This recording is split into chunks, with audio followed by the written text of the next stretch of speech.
একটা মেয়ে কতটা অসহায় হলে এইভাবে ছেলেদের কাছে হাত পাতে, আর ছেলেরা কিভাবে ইগনোর করতে থাকে মোবাইল টিপাতে টিপাতে।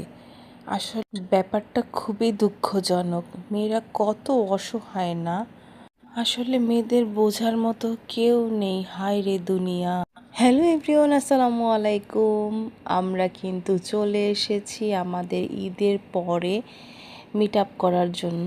আর এটা কিন্তু বসুন্ধরা খানাজে আমরা চলে এসেছি। খুবই সুন্দর প্লেস। এখানে প্রায় সময় আমরা আড্ডা দিতাম আগে, আর সেই পুরনো স্মৃতিটা ধরে রাখার জন্য আজকে আমরা এখানে চলে এসেছি।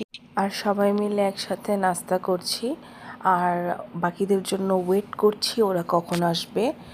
আমরা বেসিক্যালি অনেক অনেক মজা করছি এই সময়টাতে। আর যারা আসতে পারেনি এখন পর্যন্ত তাদেরকে অনেক অনেক মিস করছি। আমাদের গ্র্যান্ড মিট আপ হবে খুব শীঘ্রই, আর এটাকে উপলক্ষ করে আমরা অনেক এনজয় করছি ব্যাপারগুলো নিয়ে।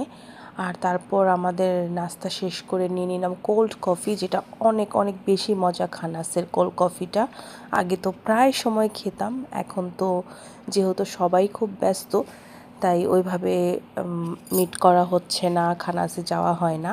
ব্লগের ফার্স্টেই কিছু কথা বলেছিলাম পুরুষদেরকে নিয়ে।